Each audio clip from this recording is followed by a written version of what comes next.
welcome to all. I am delighted to be here. I am Mar Introini, Global Chair for Global Networking at G100. And I am here with all these friends because they are not only experts on these sustainability sessions and conferences that we bring them, they are also friends of us. And we are having this friendly conversation on this big framework of the G100. You are very welcome, Karen Hughes from the Netherlands. Jitendra. Hello. Hello, everyone. Hello, Karen. Hello. Jitendra. I'm audible? Yes, hello. Yes. And Padma Priya from India, that she is the first event, as I told her, she is just the first one of many events that we will have her. All different. Hello, everyone. How are you? We regret to say that Anja Caron, our global chair for circular economy, was not able to make it today for a family emergency. We sent her a big hug. And we hope she will be with us on our second edition of SDG 4 Education and Sustainability that we are doing precisely because of that, because Anja was not able to be here. I will introduce you all of a sudden. I will introduce the three of you. Many of you already know you, but it will be to make a short reminder of your great expertise. Karen Hughes, our DI Global Chair for Education of the G100, is also President of WICI, Women Indian Chamber of Commerce, India, the Netherlands. He's also the chairperson and founder of the Hope Foundation, and also Senior Advisor for Governments, Companies, and Social Entrepreneurship. Thank you, Karen. We're proud to have you supporting us. Padma Priya is from India. She's a teacher, a researcher, a professor on literature. She is also just been appointed as Board of Studies chairperson for Andhra University. She has been editor for the book Nature and Environment in English Literature, and many other skills that Prima brought here. Thank you from to support us. Thank you for your kind words. You're very welcome. Jitendra, you already know him. He's quite active on women equality, and he's always supported and always been here, and he has received an award from the Women Economic Forum as a man, and this kind of complicity that we always wanted to have with men on this struggle that could be also enjoyable as we're trying to do it here. Jitendra is a consultant, a leader, a corporate trainer, a team builder, and problem solver, and a he or she activist. That's very clear. Jitendra, thank you so much. You are going to address today what means education and in pandemics. From this business aspect that you always brought to us. Padma also would be talking about gender inequality in education, which is an expert. And Karen will be focused more on what is the impact of pandemics, more on the aspect of social development. And myself, I will take my hat from global networking, and I put my hat as a blogger and a political analyst. You let me with my blog, the Sustainability Reader, and I will focus on what means precisely that, my expertise on globalization and education and the impact on global education. So please, Jitendra, the floor is yours. Last time you say ladies first. Today we say gentlemen first. So Thank you, Mark. Thank you. So first of all, namaste, everyone from India. Namaste. Mark, Karen, Anja is not here, and Padma. It is indeed a privilege and honor to be here once again for the event on SDG 4, that is education. Thank you so much, Mark, for providing me with this opportunity. As we all know, ESD or Education for Sustainable Development is recognized as an integral element of Sustainable Development Goal 4 on equality education and a key enabler of all other SDGs.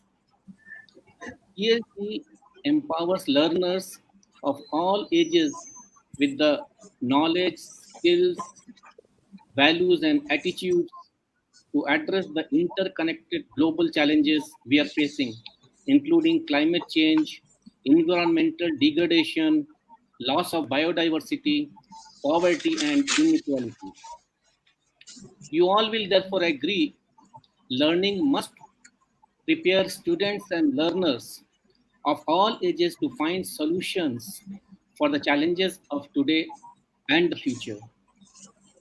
Education should be transformative and allow us to make informed decisions and take individual and collective action to change our societies and care for the planet. In its 74th session on education for sustainable development, the United Nations General Assembly on 19 December 2019 adopted a resolution by which it called upon the international community, uh, which includes 193 countries, to provide inclusive and quality education, equitable quality education at all levels: early childhood, primary, secondary, tertiary, and distance education, including technical and vocational training, so that all people, irrespective of sex, age, race, or ethnicity, and persons with disabilities, migrants, indigenous people, children, and youth, especially those in vulnerable situations, may have access to lifelong learning opportunities that help them to acquire knowledge and skills needed to exploit opportunities to participate fully in society and contribute to sustainable development. Without a doubt, education enables upward socio-economic mobility and is a key to escaping poverty. Over the past decade, major progress was made towards increasing access to education and school enrollment rates at all levels, particularly for girls. Nevertheless, about 260 million children were still out of school in 2018, nearly one-fifth of the global population in that age group. And more than half of all children and adolescents worldwide are not meeting minimum proficiency standards in reading and mathematics. Unfortunately, the COVID 19 pandemic is a setback for sustainable development everywhere. For the first time since the adoption of the SDGs in 2015, the global average SDG index score for 2020 has decreased from the previous year, a decline driven to a large extent by increased poverty rates and unemployment following the outbreak of the COVID 19 pandemic. The decline in SDG performance globally is likely underestimated in this year's report, with many indicators for 2020 not yet available due to time lags in international statistics. The pandemic has impacted all three dimensions of sustainable development: economic, social, and environmental. The highest priority, therefore, of every government must remain the suppression of the pandemic through non pharmaceutical interventions, and global access to vaccines. We must accept the fact that there can be no sustainable development and economic recovery while the pandemic is raging. In 2020, as the COVID 19 pandemic spread across the globe, a majority of countries announced the temporary closure of schools. impacting more than 91% of students worldwide. By April 2020, close to 1.6 billion children and youth were out of school, and nearly 369 million children who rely on school meals needed to look to other sources for daily nutrition. Never before so many children have been out of school at the same time, disrupting learning and upending lives, especially the most vulnerable and marginalized. The global pandemic has far reaching consequences that may jeopardize hard won gains made in improving global education. Recently, UNESCO urged all countries to prioritize teachers in national COVID 19 vaccine rollout plans to ensure that education continues safely and schools could reopen. It is indeed a matter of great concern that while the protection of teachers is essential for schools to reopen safely, just 21 out of 197 countries, accounting for 18 million primary and secondary teachers, prioritize teachers in the first phase of vaccination efforts. Another 37 countries include teachers as a priority group for the second phase of vaccinations. Meanwhile, 57 countries do not prioritize teachers at all who are expected to be vaccinated with the general population after priority groups. This accounts for 19 million primary and secondary teachers. We know that schools across the globe have been closed for the longest due to COVID-19 pandemic. But by the end of July 2021, around 175 countries had opened schools. In many countries, including France, Denmark, Portugal, and the Netherlands, most schools, especially primary schools, had remained open even at the peak of the pandemic, or were closed only for a very short period. 17 months into the pandemic, there is abundant evidence of the damage the prolonged closure of schools has done to children. UNESCO has estimated that every month away from school results in learning loss of 2 months. The last 17 months have sent children back by almost 34 months. An Asian Development Bank analysis has pointed out that every year of schooling lost is equivalent to 9.7% less earning in the future. An Asian Development Bank analysis has pointed out that every year of schooling lost is equivalent to 9.7% of less earning in the future. There are many studies on the impact of school closure on learning.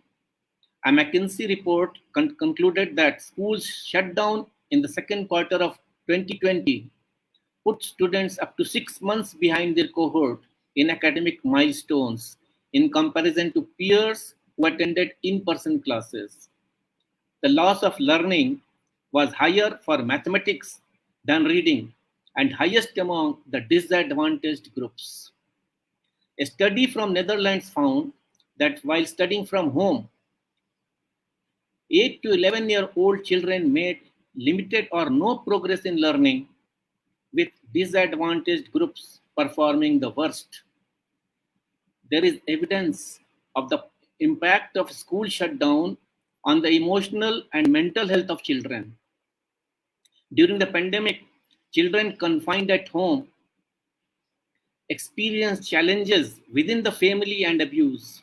In the US and UK, studies have reported an uptick in student suicide and children starting an antidepressant. A UNICEF India report in May 2020 noted that parents of 1/3 of primary school and half of the secondary school children noted that the child's mental and socio-emotional health had been compromised. The Childline Helpline number received 50% more calls, many for protection or related to child marriage. I personally am of the view that online learning is a poor substitute for in person classes. Evidence from various parts of the world shows remote schooling impacts learning negatively. Children also miss out on holistic learning, which includes behavioral and social skills and physical and mental well being. Children learn when they meet, communicate, and interact with each other in person, in real life, some scenarios such as schools. A study by Azim Premji Foundation among 16,000 students in 5 states of India in age group of 6 to 11 found that 92% lost one specific language ability and 82% lost some mathematical ability. No doubt, the pandemic has widened the gap between learning ability of students attending different types of schools and from different socioeconomic strata. Like I said before, there is also a health aspect to the problem of school closure. Around 120 million poor children used to get cooked midday meals in the schools. With the closure of schools, both education and nutritional status of children are getting affected. Then, social menaces such as child labor and child marriage have reportedly increased. There are apprehensions that many poor children will never return to school. This is a silent crisis unfolding, and we need to take urgent actions. As a HR leader in India, I think it will be unfair not to put forth my big question today. And my question is, are there groups that have a more difficult access to education? My answer is yes. Women and girls are one of those groups. About 1/3 of countries in the developing region have not achieved gender parity in primary education. In sub-Saharan Africa, Oceania, and Western Asia, girls still face barriers to entering both primary and secondary school. These disadvantages in education also translate into lack of access to skills and limited opportunities in the labor market for young women. And this is indeed a cause for worry and, of course, food for thought. I will sign off with these lines from a poem titled Education by Robert Longley. For some, it is a privilege, for others, it's the right. The difference between darkness and a future that is bright. Some will think a burden, where others see a gift, the key to moving forward and to give your life a lift. If school is not your calling, look beyond its doors. The world can be a teacher, many adventures are in store. As long as you are learning, your education grows. That will lead to contributions as you share the things you know. I think that's all for today, but I have a small video clip of some 10 seconds. I don't know whether I will be able to share. This is about a small girl, and like we have got child labor. So she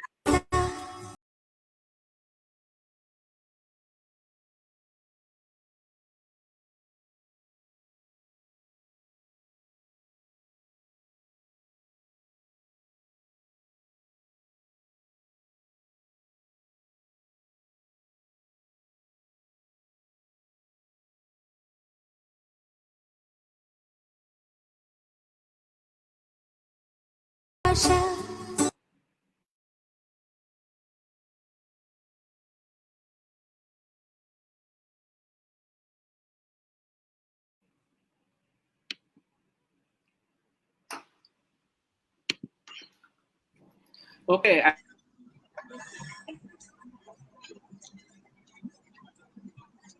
Yes, we cannot hear you. We will not. We cannot hear you.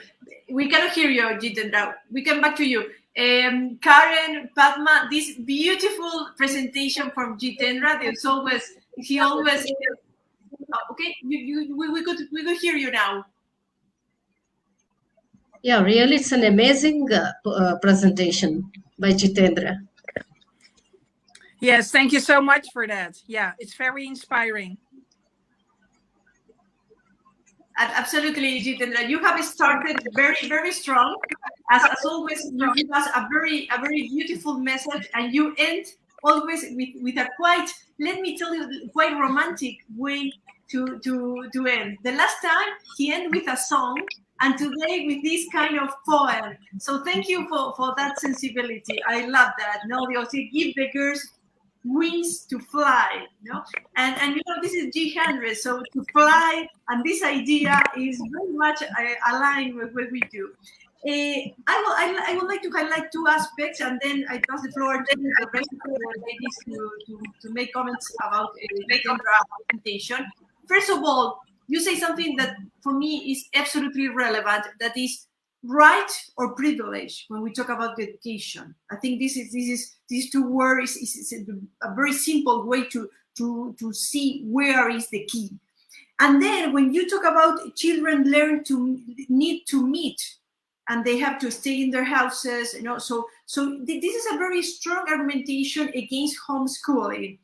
And I will talk about that, and I will say something quite different from that.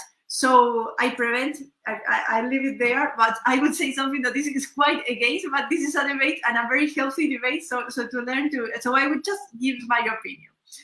Please, Padma or Karen, who wanted to start? That's fine. Yeah. Okay, Karen, go ahead. Or it doesn't matter to me. Yeah. Okay, Padma, would you like to say something in relation to what the presentation of Jitendra? Yeah. Yes. Yeah, my network was giving me problem. Okay. My network was giving me problem. Yeah, I see. Padma, go ahead. Yeah, yeah. So actually, it's not a privilege; it's a right. Education should be the right. Even the Indian government has been taking so many steps to protect this right of the children.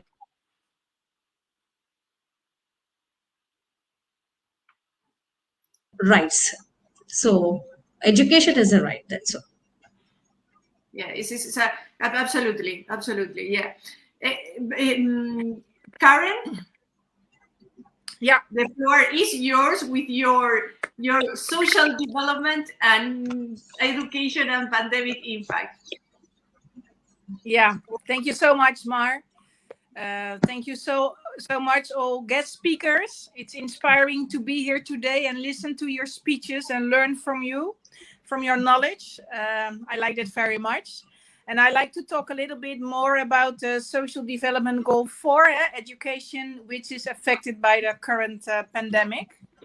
Because I personally love this goal, because it's all about I stand for inclusive and equal education for everyone. No matter someone's background, poor or rich, everyone deserves good education and the right to develop their talents to grow and make a career. It's all about lifelong learning also, lifelong learning opportunities, which I encourage a lot. Every global development goal in the 2030 agenda requires education. So to empower people with the knowledge, skills, and values in life, in dignity, and build their lives and contribute to their societies. So the sudden outbreak of the COVID-19 shook the entire world. The pandemic, I think we can conclude now, has had a deeply negative impact on health and well-being, on the employment, businesses, incomes, and education. And the impact of COVID-19 are evident. And this situation challenged the education systems globally. and forced all educators to shift to an online mode of teaching overnight.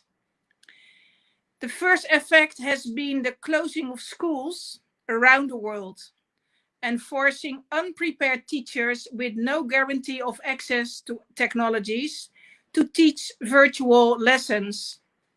And also, not all students had access to technologies, and connectivity is not guaranteed to take virtual classes, especially in countries with less economic resources.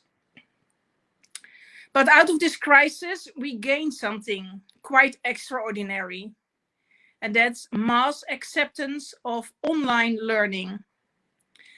Traditional institutions and classroom-based educators are learning that distance teaching and mobile learning tools don't replace them.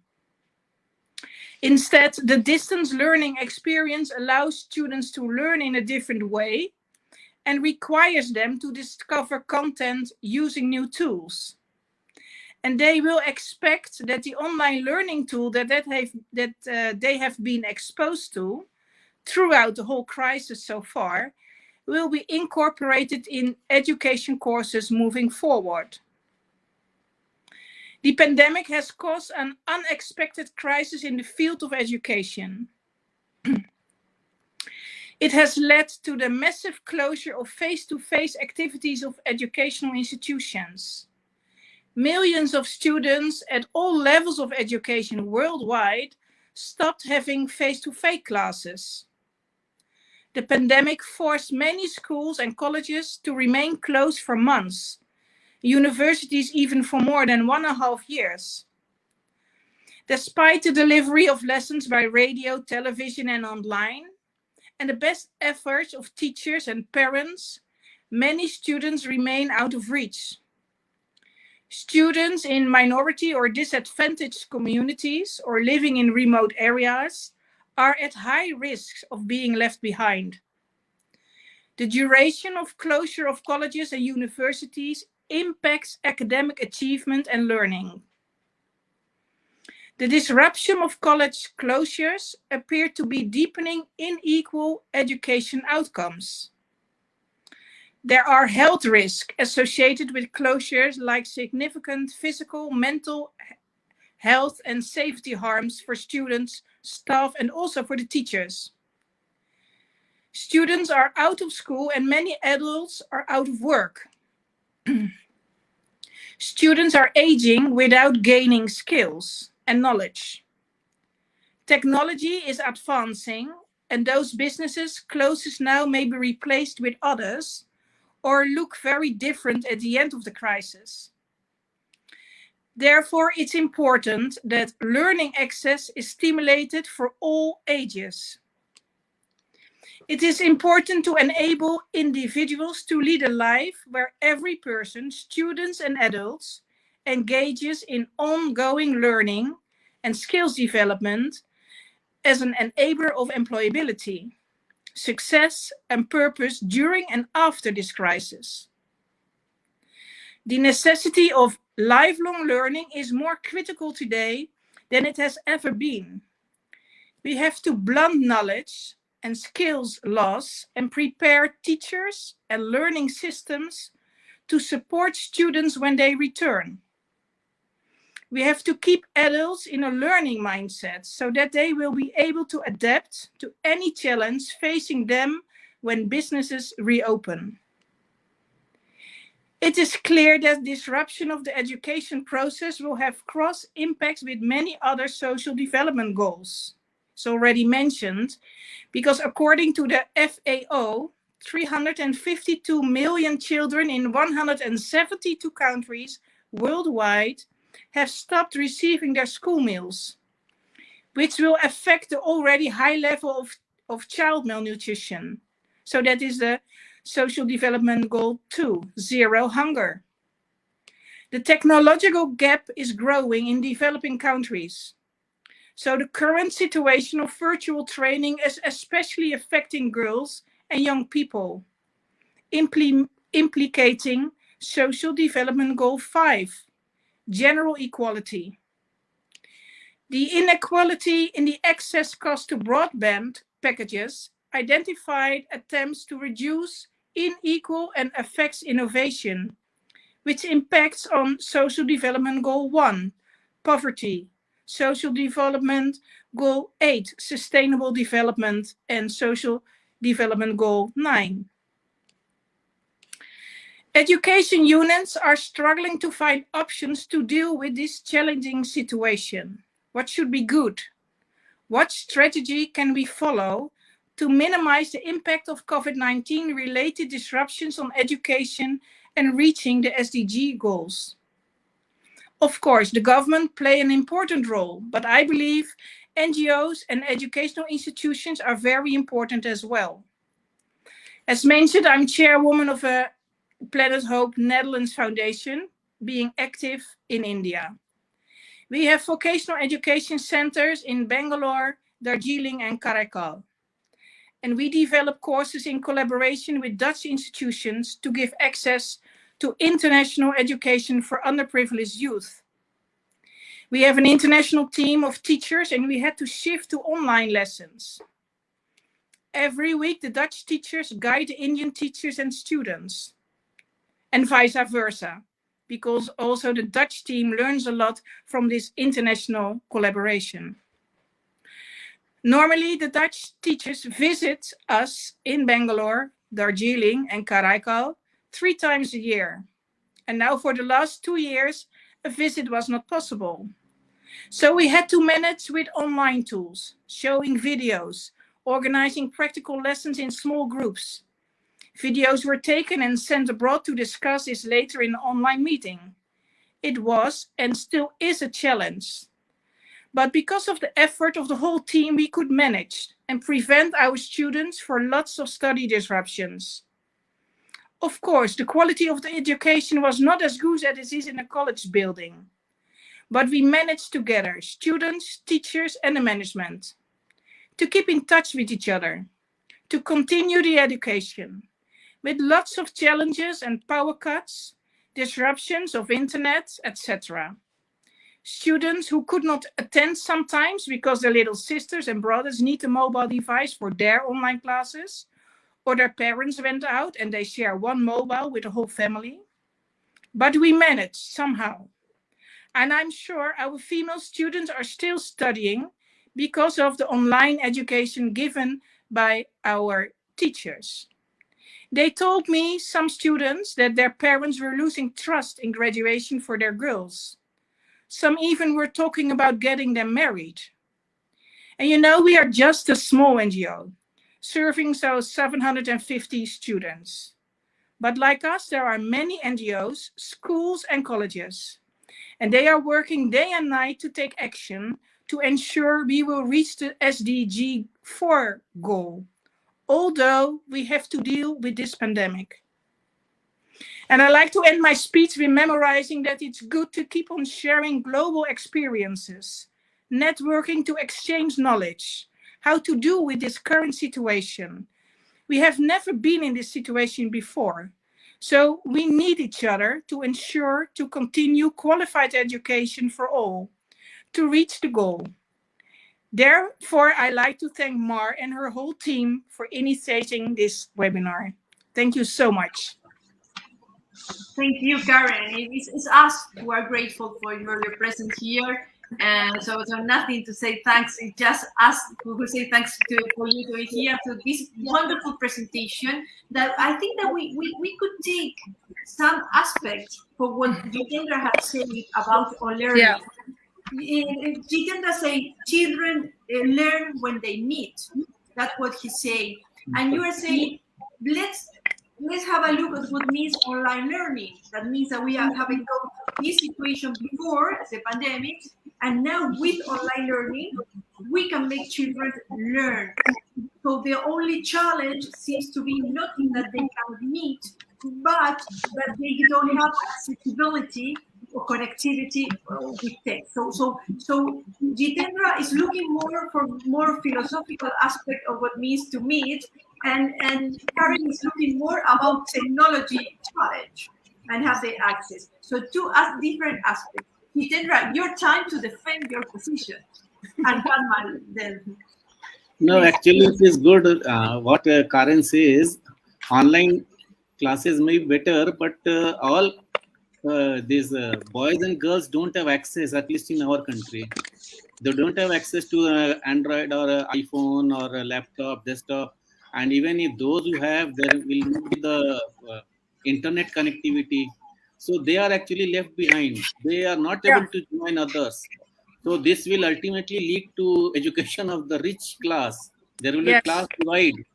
There will be rich and poor divide even in education now, because the poor will be left behind. And as you know, the parents of these children, they put them to work actually. So lot of child labor is rampant here.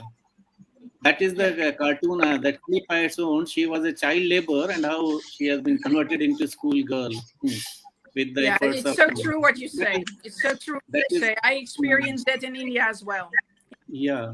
So that is the biggest problem, I think, because the internet and India is a huge country. Yeah. From north to south and east to west, getting connected is very, very difficult. Yeah. Even I am staying in a metro. Yeah. I am staying in a metropolitan city, but even here I have got connectivity issues in the office or certain places. Yeah. Padma, please. Yeah, Karen rightly pointed out some of the issues facing in India and as well throughout the world. In ICT enabled education during this pandemic, girls' education is badly affected due to the digital divide. Yeah.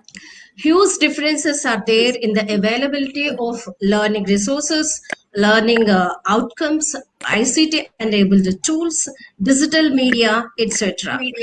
I would like to give a real example from my online classes. In these times of online teaching, virtual and digital education, poor families are unable to provide mobile phones to every child of the family. In many families, only boys are getting mobiles and girls are depending on the phones of their male siblings. And hence, many of them are missing the online classes. The rural students are facing network issues, as Jitendra and Karen expressed.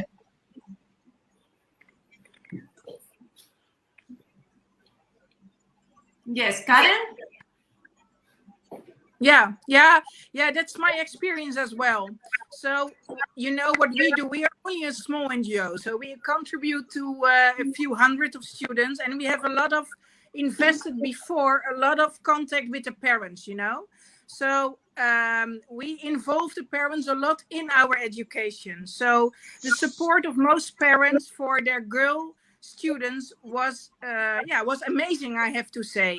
But I'm also realistic. I also know other stories, so I do recognize what both of you are telling. Yeah. So, Karen, before we enter directly with Padma, that is our absolutely expert from education. She came from academia, so is our representative for academia. So, but before we enter, do you think, all of you, that this cultural aspect, you both coming from India, the impact that COVID had in India, Karen from the Netherlands, here from Spain, do you think that this geographical aspect create a different perspective, a different approach, influence us, or we could keep that global mindset anyway? Jitendra, Padma, Karen, who wanted to start? No, I think we can keep the I think we can keep the global mind. Of course, the situation in the Netherlands is different. I think almost all children in the Netherlands have a mobile phone or any mobile device. Although we also have poor families here, you know, where families have to share with one device in the family. But if I look at the Netherlands and the problems or problems or challenges we have here with the students, is that a lot of them suffer because of loneliness. You know, they some schools were open during the whole pandemic, but lots were also closed, or students had online classes. And they didn't see their friends for months, and they could not meet. You know, our culture is the students come together, be in their same house, play games together. It was all not possible. So the mental health requirement is huge in the Netherlands at the moment, and lots of youngsters have mental problems because of the situation of the pandemic. They were not able to meet other youngsters. They only had online classes, and online classes is not for every student a good option. You know, there are students you need a lot of discipline, and not for all students are able to have it, although they are guided by the teachers or they are guided by the parents. So there is a gap of education for the students in the Netherlands as well. Of course, it's not to compare with the Indian situation, but it is there. And the mental health problem is huge in the Netherlands at the moment. So I think, and that is also what I have seen in India as well. So I think global elements are certainly there, although the intensity is different. Jitendra. Yes, I think the governments have a big role to play because they must put education as a priority in both policy and practice. Normally, we have the policy, but it does not come into practice. So they have to be in both the areas. Secondly, we can urge the NGOs actually to partner with youth and other groups to foster the importance of education within the local communities. That can be one way of dealing with the current situation. So NGOs need to be involved in a big way actually. Like Karen is already doing a good job and a big job, even as far as in India. So there will be many who should be coming forward to at least educate people within the local community in some way.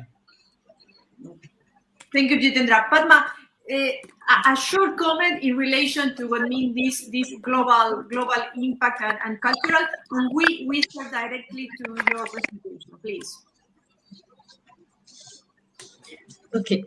Namaste.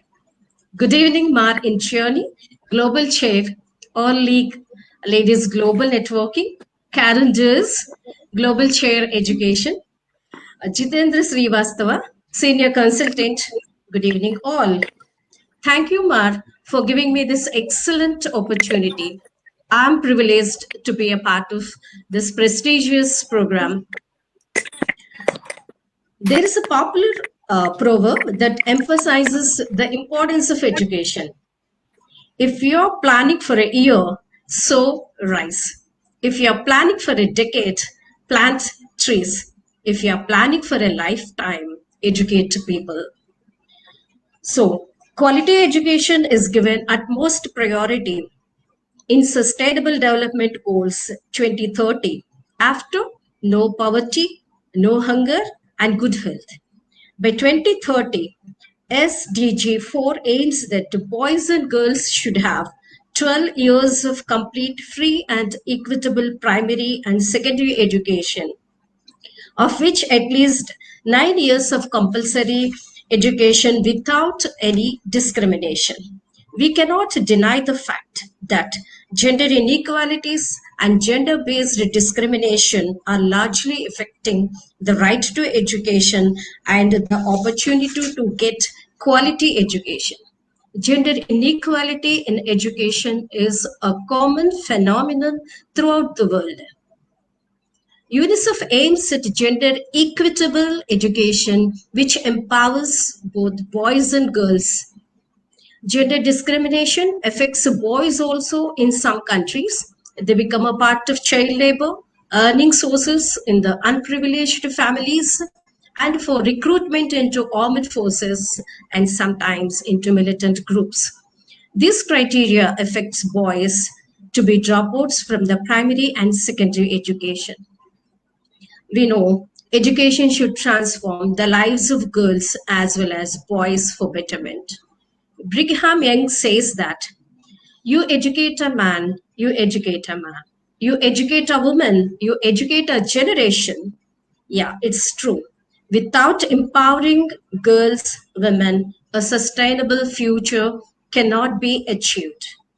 Women are much more educated today when compared to our times, but still we are much more behind than men.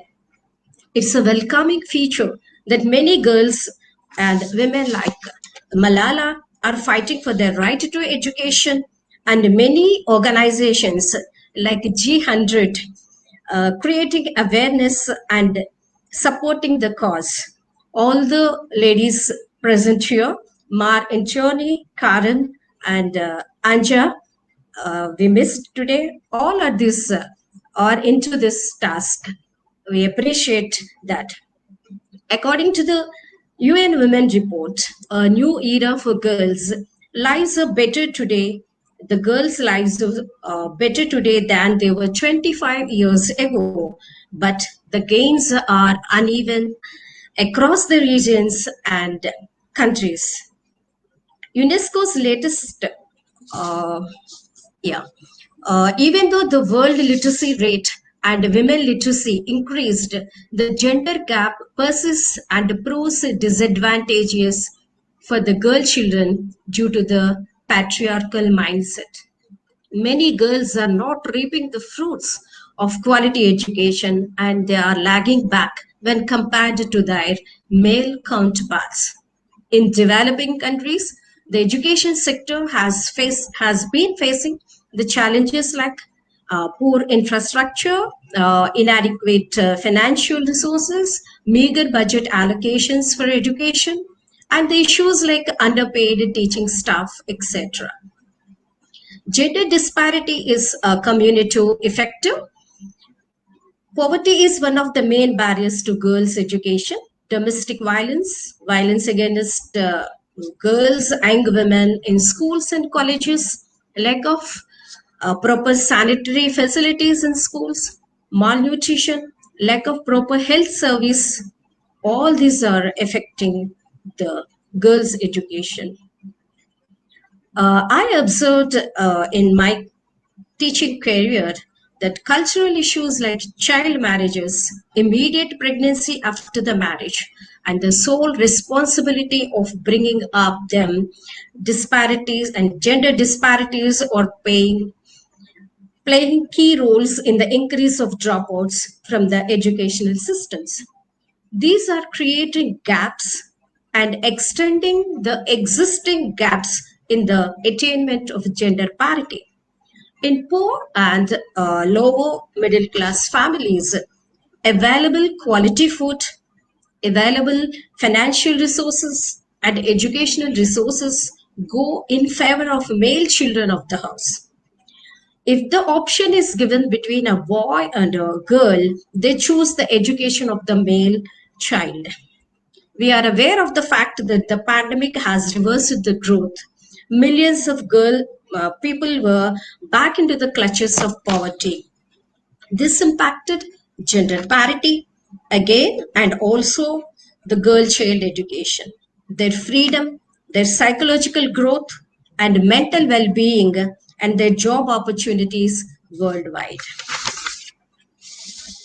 In some of the geographical locations, communities, races, and ethnic groups, gender segregation and strong gender bias towards women are affecting their overall empowerment.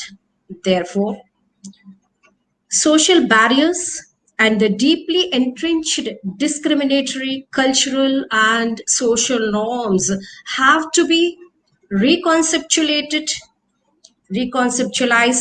redefined, reframed, and reorganized. The action plans for sustainable development and growth, particularly for the promotion of girls' education and gender parity, should have a foresighted vision along with long-term goals and short-term attainable goals. Global methodological approaches towards gender inequality have to be redefined towards transforming our world, the 2030 Agenda of Sustainable Development. The member nations have to reframe their national educational policies, achieve equitable quality education as per the global agendas. From the global perspective, the policies of the governments should be bridging the gaps from the primary to post-graduation level and also in technical and vocational education. It could be attained by addressing the problems from the grassroots level through inclusive approaches. Then only we can progress towards the attainment of these global goals. Teachers, educators, and policymakers should work hand in hand to achieve the 10 targets of SDG 4. Teacher training must be strengthened and quality in teacher training must be enhanced to fill the equity gaps. Teachers have to enter the service by choice, not by chance. I strongly believe this. The passionate teachers believe quality, the passionate teachers deliver quality education. Coming to the situation in India, the 86th Amendment Act of 2002 of the Indian government promises free and compulsory primary education to all the children, which helps to bring gender parity in education. The right of children to free and compulsory education came to force on April 1st, 2010. The Indian government has been taking concrete steps. Sarva Siksha Abhiyan, or Education for All, was launched by the Indian government in 2001 for the achievement of universal primary education. It has also laid special emphasis on female education and the achievement of gender parity. The Indian states and union territories are providing midday meals, a wholesome, freshly cooked lunch served to children in government and government-aided schools. One of its aims is to increase school enrollment and attendance. In this pandemic, the state government has come up with an innovative concept. It has given a choice for the students that they can opt for either a laptop or a scholarship. India reconfigured its educational system to attain SDG 4 goals by 2030. The National Education Policy 2020 of India extended the right to education from 6 to 14 years to 3 to 18 years, intending to have 100% of children school ready by 2030. The policy promotes universalization of early child care and education, one of the norms of SDG, and development access to education at all levels. To conclude, I would say the mindset of the human beings has to be changed towards the girls' education. The psyche of human beings has to change.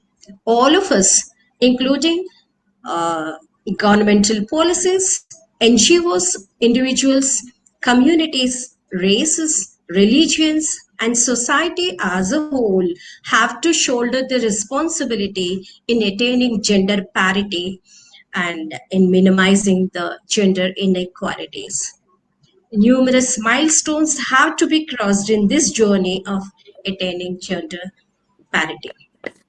With this, I would like to thank Mar once again. Thank you, Mar, for giving me this wonderful opportunity.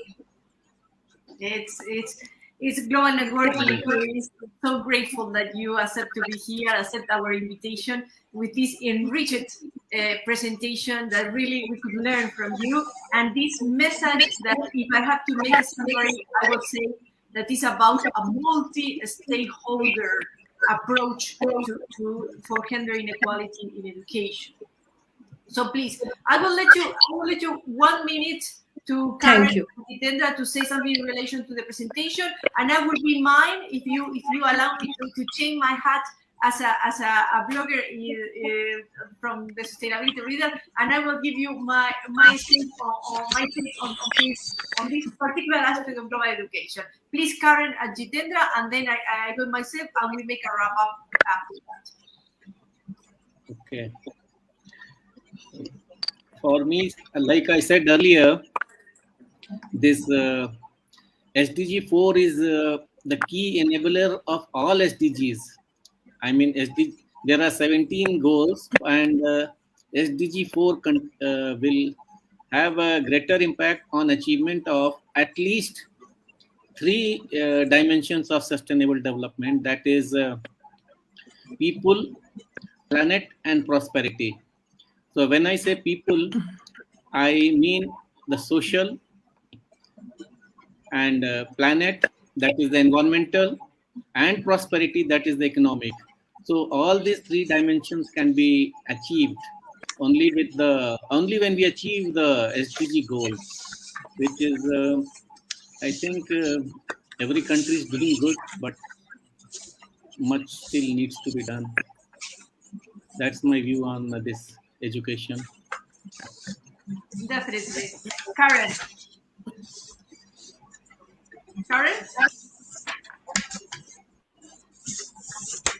Yeah. Yeah. Yeah, I agree completely. I think if we don't work on the GD4, it will affect all the other goals as well. So the way you address Ms. Patna to work on the GD4 and equality of education for all, so gender equality, it's so very important. Also here in the Netherlands, it's not only India or other country, it's still the same here also. Of course, again, another dimension, but it's still there. It's a globally challenge. And thank you for addressing that again, because it needs to be addressed over and over again to make it clear to the policymakers, politicians, to keep on working on this and to keep on investing in education globally. Thank you, Karen. I will just take Padma. You would like to say something, or I continue? Padma, we go ahead. Yeah. Okay.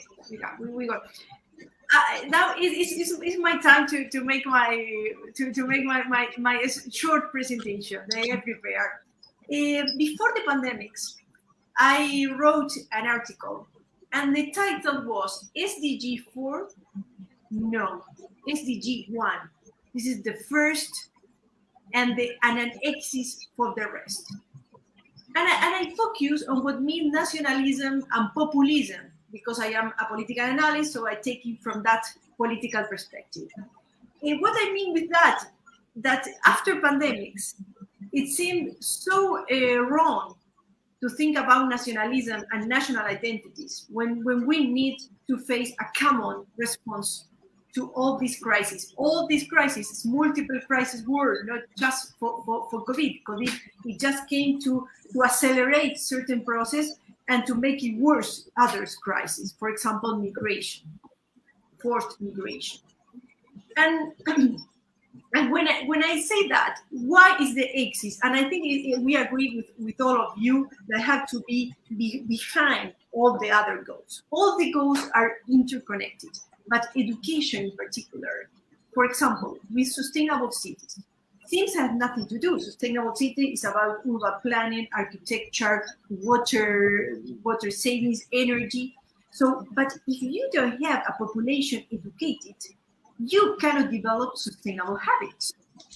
So education is essential to make a city sustainable beyond any architecture. If you put the architecture, the infrastructure, but the people are not educated, they cannot respond to that infrastructure. So it became totally obsolete. And then when we talk about reduction of poverty, the people cannot access to health if they are not educated. They are not going to go. And I think that Karen, for example, had this project related to humanitarian. No, this could be humanitarian in somehow humanitarian aid of vulnerable communities. If they are not educated, they don't access to health. So then it made me reflect about the role of the organization like the Red Cross on humanitarian aid and their response in each country. Because they are not, in the case of Karen, there are NGOs, they are focused on education. They understand that they need to empower, because that is first what is education about, to empower. And each country and each community vulnerable, they will take their own responsibility, giving them the tools to deliver their own responses according to their tradition, according to their particular needs. That is not necessary with this standardization of global needs. It's just local specific needs. And for that, you see that we have countries, in the case, for example, of Afghanistan, and I don't want to enter on the political aspect, just to say that this country depends on humanitarian aid. So Yemen, for example, is another example with the I think it is like 100% of dependence in the case of Yemen of humanitarian aid. So you have a fragile state that a humanitarian aid institution take over the state, and that cannot be possible. So that's why I think this is happening. There are several reasons. In relation to education is because there are not training people. Red Cross have programs for that, but it's not exactly what they are focused. So one thing is to be on emergencies, that you don't have to be precisely on education, but when there is a permanent state of the presence of the humanitarian institution in the country, you have to be focused, first of all, on education and training for the people. That's why I disagree with Jitendra, not totally, but on part I disagree with you. That is that when you say children need to meet, yes, children need to meet, but how important is that we make of them the real actors. And to be real actors in a crisis means homeschooling, means to have online learning, because if not, they cannot access to education. To also the quality of the education.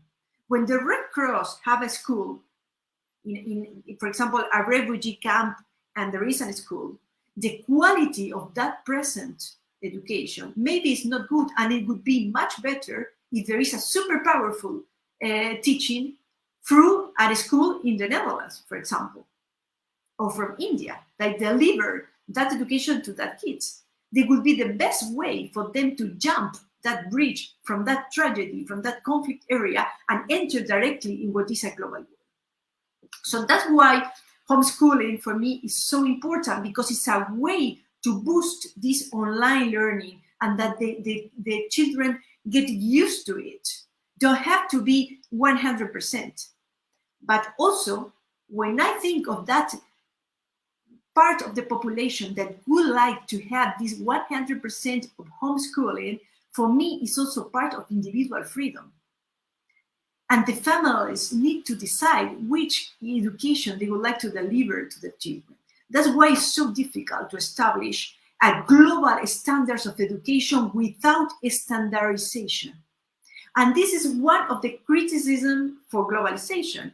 You say you are not establishing global standards, assuring accessibility to education or quality. What you are doing is to make a standardization and to make other people do the same. And if they are not doing, you are imposed a changing tradition and changing cultures. There's nothing wrong to change the culture, but it's something that all the people have to agree to. If someone do not have access to technology, you are not giving any freedom. If he have not access, he cannot say if he would like to be online learning or he will not. It's just that they don't have. So we need to make sure of the accessibility. And then the quality is have to be a measure of their own country. So this is I think this is a speech on freedom. You know, so what we have to assure from globalization? Integration. Because if not, we find this nationalism and populism, because they say we are losing national identity. Is that? But that's not the case. Globalization is all in, all on board. And to be all on board, you have to be absolutely flexible. Because if not, you are not going to conciliate culture, traditions, and religions. You are not going. And in education is key. Because the families who have certain tradition, they go to certain school, more conservative. The family were religious, they wanted to deliver a religious education. But the important aspect for that is that they feel that they have the freedom to choose.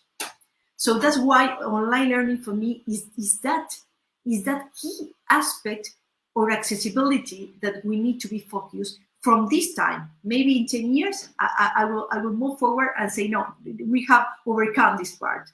But for now, I think that we need to make sure this accessibility. That is our challenge for now to Agenda 2030, to make accessibility on technological aspects, so that people may choose what they wanted to do and they could access to quality education in any part of the world. So I will stop here. And I will give you the floor to you all. It's time to go. Unfortunately, I will stay here, but it's time to go. So it's time for a wrap up. So I would give you Karen, Jitendra, Padma, whatever. We make a wrap up, and I hope to see you all and Anja that will join us for next month. Please, Padma, Jitendra. Who wants to start?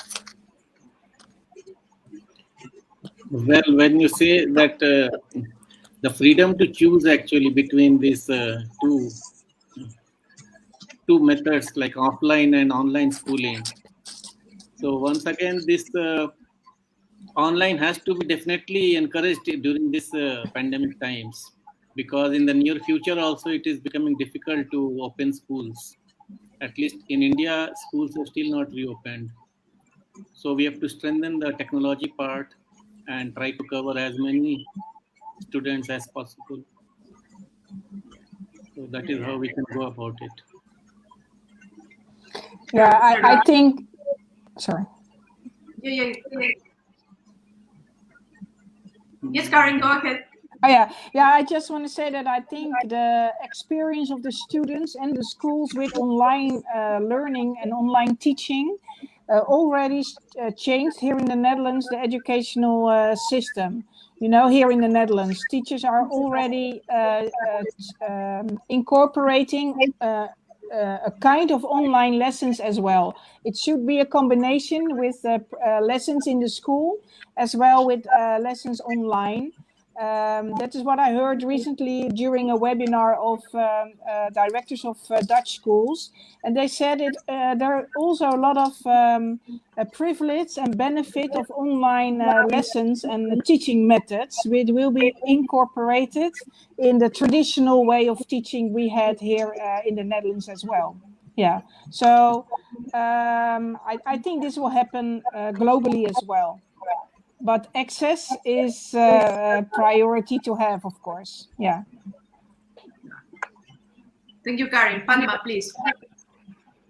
Yeah, Mar, accessibility to ICT tools, quality education is very important, because in these pandemic times, the pace of education has been slowly changing. A shift from traditional classrooms to digitalized online education. Educational technology must be integrated with the traditional classroom teaching. Uh, both should be on and off, and in a given time, there might be some in future we can shift to online education, but it should be a gradual transformation. So I think I think so. Yes, thank you so much. The last 2 minutes to end the broadcast, I think that we keep that community as a stakeholder approach for gender inequalities. special measures on accessibility, on technology for these pandemics, diversity, and put this education at the center stage of what means the global goals. I think that is the summary of what you all have expressed. And I thank you so much from the deep of my heart. And I hope you all will join us next month. And we will give you the date and the time for that time. Thank you, all the listeners, to be there. Bye. Thank you. Thank you. Thank you. Bye. Thank you. Bye. Thank you.